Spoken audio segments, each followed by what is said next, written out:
সত্য কিনা বলেন, সত্য কিনা বলুন। এই দলটির নাম ছিল আওয়ামী মুসলিম লীগ। এই দলটির নাম ছিল কি? আওয়ামী মুসলিম লীগ।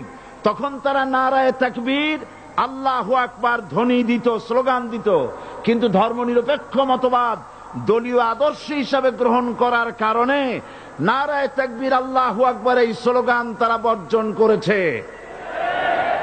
1972 সনে যখন তারা ক্ষমতায় এলেন, তখন সংবিধানের শিরোনামে মুসলিম প্রথা সিদ্ধ বিসমিল্লাহির রহমানির রহিম তারা পরিত্যাগ করেছিল। সমস্ত বিশ্ববিদ্যালয়ের মনোগ্রাম থেকে ইকরা বিসমি রব্বিকাল্লাযী খালাক রব্বি জিদনি ইলমা এটাকে তারা বাদ দিয়েছিল। সলিমুল্লাহ মুসলিম হল এই নাম থেকে মুসলিম শব্দ বাদ দিয়েছিল। নজরুল ইসলাম কলেজের নাম থেকে ইসলাম শব্দ বাদ দিয়ে শুধু নজরুল কলেজ করেছিল। এগুলি অসত্য না সত্য? বর্তমান এই সরকার ধর্মনিরপেক্ষ হওয়ার কারণে ইসলাম এবং মুসলিম বিদ্বেষী তার অসংখ্য প্রমাণ এই জাতির কাছে রয়েছে। দেশের শ্রেষ্ঠ সন্তান হচ্ছে আলেম ওলামা পীর বুজুর্গ, বলেন সুবহানাল্লাহ। দেশের শ্রেষ্ঠ সন্তান পীর মাশায়েখ আলেম ওলামাদের বিরুদ্ধে কোন জায়গায় কোন দুর্ঘটনা ঘটলেই তাদেরকেই দায়ী করা হয়।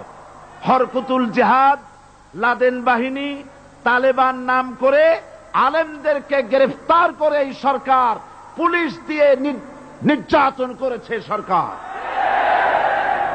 একথা সর্বজনবিদিত যে সন্ত্রাস এবং হত্যা ধর্ষণের 90% অনুষ্ঠিত হয় কলেজ বিশ্ববিদ্যালয় পড়ুয়াদের মধ্য থেকে। আর চরিত্র সৃষ্টির শ্রেষ্ঠ কারখানা মাদ্রাসাগুলি এই সরকার একটা একটা করে বন্ধ করার পরিকল্পনা গ্রহণ করেছে। মাদ্রাসা শিক্ষাকে সংকুচিত করে ফেলছে।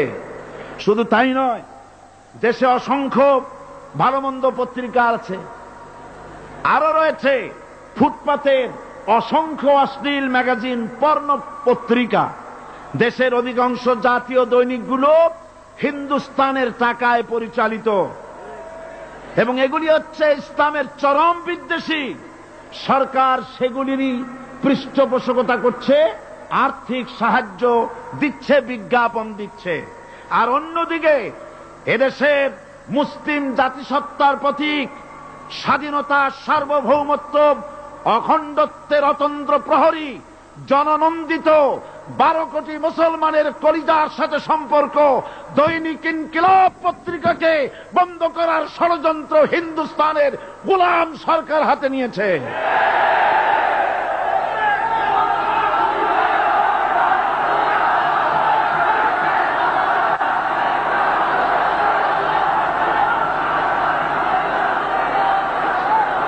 সরকার বস্তুনিষ্ঠ সাংবাদিকতায় ভয় পায়, ইসলামের পক্ষে কথা লিখলে ভয় পায়। এজন্য তারা দৈনিক ইনকিলাব এবং তার পরিবারের গায়ে হাত দেওয়ার প্রস্তুতি নিয়েছে। দৈনিক ইনকিলাবের সম্পাদকের গায়ে যদি হাত দেওয়া হয়, ইনকিলাব যদি বন্ধ করে দেওয়া হয়, সারা বাংলাদেশ অচল হয়ে যাবে।